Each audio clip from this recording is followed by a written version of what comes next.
Welcome to Afox number one stop to entertainment and trending news. Now, in the previous video, we dived into Marwa's response to Michele Ponte, talking about eating ugali and skuma wiki every day, and also we just got to see Marwa's mom apologize for cooking this meal. In fact, she said, "Forgive us, but forgive me because I'm the one who was cooking this food." And we got to hear from Marwa that her mom was not only cooking this food, she was also washing Michele Ponte's clothes. So that is how welcoming she was. And in the live stream, Mwango gave also her side, or rather gave statements as the live stream was continuing. And somebody who has been mentioned right now is Mwango's new boyfriend by Michele Ponte. And that's why I said that video was very long. So we want to dive into this one and listen to Michele Ponte's statements, because he put very long statements. Something else that Marwa had put out very clearly is that perhaps moving forward right now,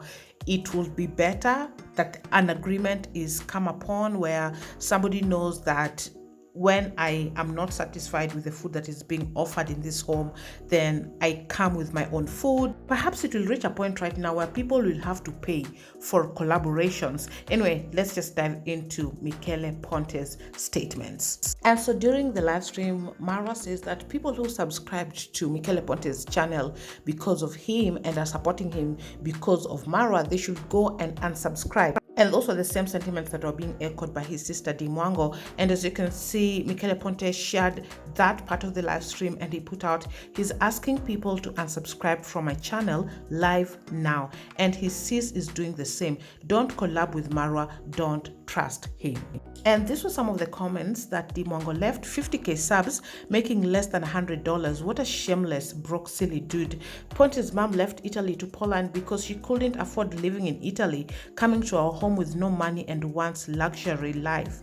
And as you can see, Michele responded to that by saying, I helped Mwango make her first $5,000 and now she makes fun of people for not having money. Other comments that D left, he makes less than $100, can't take a lady on a date, silly, useless, very childish, at 37 years old, very silly guy. He makes less than $100, can't even buy a panty for a lady. What can he tell us? Can't even afford living in his country, very silly. All go and unsubscribe from Michele Ponte farm, all of us. And this is what Michele says. I'm not 37, but the same age of her new boy. These are her true colors. She hates poor people. And in this separate screen grab, D wrote, Ponte should show us what he has done at 37 years old, useless man. And you can see here Michele responded, Marwa owes me $500. I want them donated to a hospital because he doesn't believe in medicine. And down there, D also wrote, shameful Muzungu, the most broke, silly guy. Go and subscribe from his channel. Now, this followed Michele putting a very long statement, and I want us to dive in and read it together. My final statement regarding this drama. These are my last words on this topic, because even by telling the truth, there are sheep who will believe one side of the argument without fact-checking any information. The drama family, Marwa and Mwango, makes money off making dramatic videos. Endless money you could never imagine. One of the two made my yearly salary in 1 month. I could participate in this drama and make money too. In fact, my stream responding to them made over $100, and I don't even make a sixth of the views they make. But I'm tired of participating in this BS. I want to focus on travel videos. So here is my version of the story, and if you don't believe me, please go fact check by watching all my videos. Don't simply believe Marwa doing random accusations. Once I landed in Africa, D wanted to collab with me, but her boyfriend said no. David, the brother, wanted to collab with me, and for all the videos where I appeared in the thumbnail, he made 10,000 views instead of 2,000. Davy invited me to their home, but I didn't know there was a conflict going home. Anyway, me and D chatted every day like great friends do. And until that point, every month for the past 2 years, we kept updated on each other. I wanted to leave when Davy was leaving, but then D told me about Marwa's birthday, and I thought it was going to be disrespectful to leave a day before he came. For his birthday, I gifted to Marwa my favorite Italian snacks, taralini, which are super expensive to import in this country. For weeks, the package stayed sealed because he hates foreign food. You can see from his videos abroad, he's not the type that wants to try stuff, and probably that package is still on his desk after over a month. In the meantime, I was making videos with Uncle Mo. I opened a channel for him, and you guys, my subscribers, donated to Mo $500 so he could put windows in his new house and move from a house made of mud to a brick house. I was so happy for him. You can't even imagine it. I was so proud that my subscribers made it possible. But during a live stream, some of Marwa's subscribers told Marwa and Dee that I was making them look bad by helping their uncle, and as soon as the live stream shut down, they ran to my room and told me how bad their uncle was, how much of a criminal and ungrateful he is, and how bad I was making them look by helping their uncle build his house. That night, they were so pissed off with me that they made me cancel 4 videos I made with Uncle Mo. I lost lots of money and I couldn't wait to leave the house and go shoot videos in Mombasa. Dee was leaving too and I packed my stuff. But then once again, Marwa came to my room and proposed me to shoot 10 videos for his masterclass for $500. I had just lost money and I felt it was the perfect opportunity for me to recover the money lost. So I started working on his projects and I proposed him over 25 video ideas. It was the 20th of November. Now, all the people accusing me of overstaying have to have clear in mind I was asked to stay. Let me repeat it. I was asked to stay. This project took weeks to shoot because one day there was no electricity, another day Marwa was busy building, and another day it was raining. It took weeks when Marwa initially told me it was going to be 5 days. By the way, on my last live stream with all the people pressing me, he admitted that he owes me $500. So after weeks and weeks, we shot the entire project and I was preparing the graphics, I was editing it, I was fixing the orders of all the titles I proposed him and so on. But then I got malaria and people think I blamed them for getting it. I didn't. You can check every video. I never blamed him for anything until he attacked me 2 live streams ago. So while I was having malaria, another guest came to the house, and this guest, Chris, he's a great person with experience in shooting masterclasses, and suggested Marwa to shoot the masterclass again, but instead of 10 videos of 10 minutes each, he was going to do 50 videos of a few minutes each. I was sick and tired. I had worked for weeks at this project, and now suddenly we had to restart again. I told Marwa I wanted to leave when Chris was leaving and go seek a doctor in Nairobi because the malaria was literally killing me. It was the worst disease I have ever had, and I was moving like a zombie inside the house and I felt trapped like in a prison. My doctor prohibited me to leave the village on a bus because it was going to be too risky, but he allowed me to go with Chris. I told Marwa I wanted to leave. Chris was next to us and he assisted to a creepy scene. Marwa insulted me for 15 straight minutes without allowing me to reply. I was too sick, I wasn't able to interrupt him like he always does to me, and he was telling me, "You are gonna stay poor forever. You don't want to make money. You are a poor person. It is your choice to make money and you're refusing. You should be ashamed of having this poor people mentality," and so on. I was too sick. I let him speak, but I felt so humiliated in front of Chris that I felt ashamed. But I truly had no energy and my brain wasn't working properly. Then I left for Nairobi, and the doctors and hospitals here have really helped me. And I published the video, "I Almost Died in Africa." Marwa didn't like the title and got pissed off as if it's his family fault I got sick, and he said that he never uses such titles, which is not true. He has many crazy titles.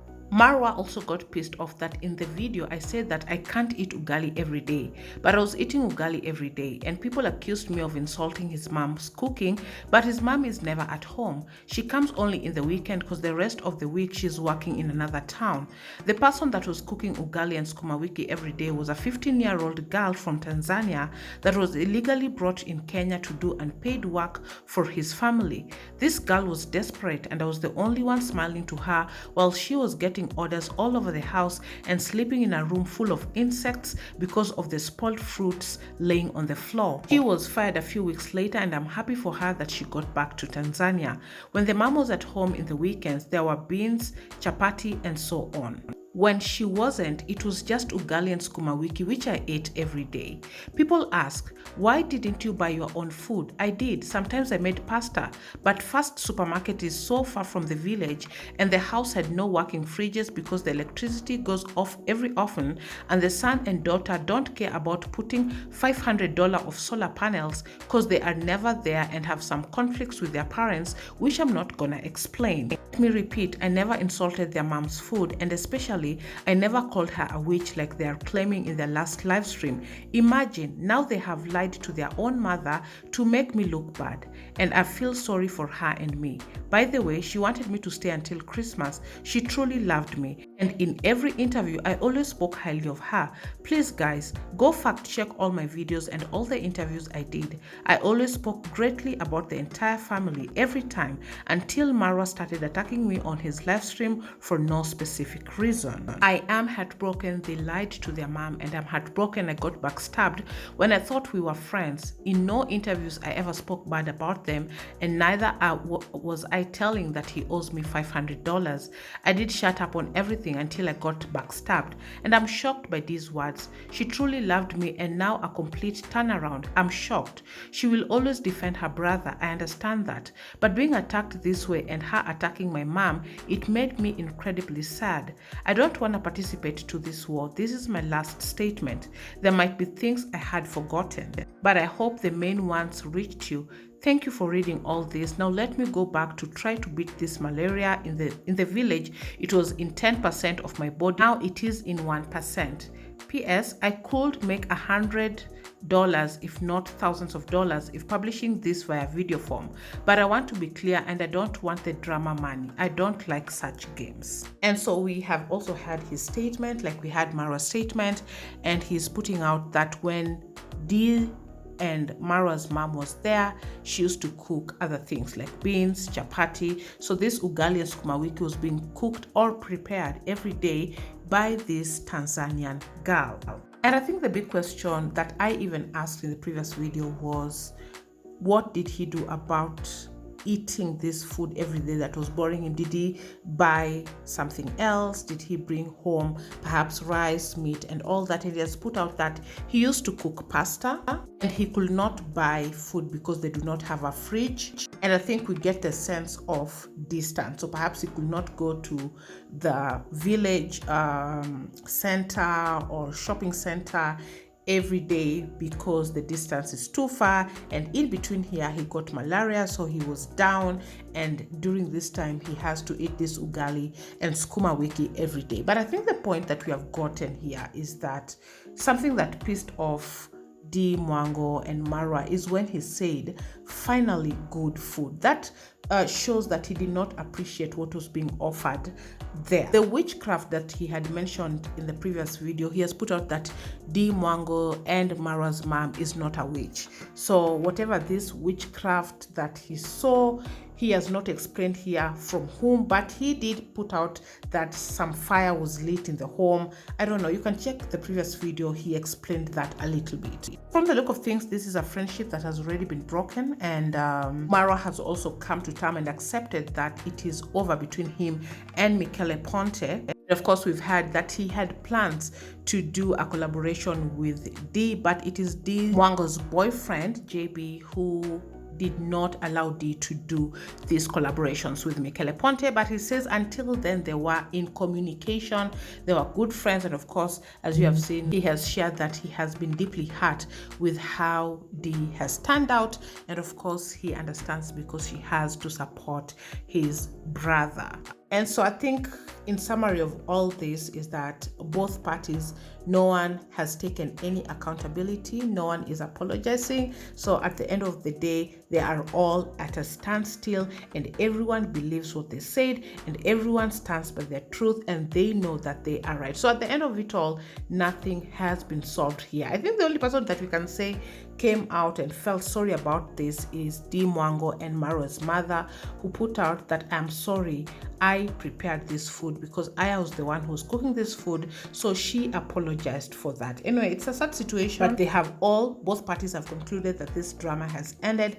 But the sad thing that it has ended unresolved. There is animosity between these two parties who are once friends. So at the end of the day, nothing has been solved from this. And now we don't even know if Michele Ponte will be back to Kenya. And I think it will also be weird that he's coming to Kenya and he doesn't get to see his former friend. So a lot of things is happening. Anyway, that's it. You're up to date. Don't forget to subscribe, turn on your post notification, and you can leave your thoughts on Ponte's statement on the comment section down below. But I will see you on the next one. Bye bye.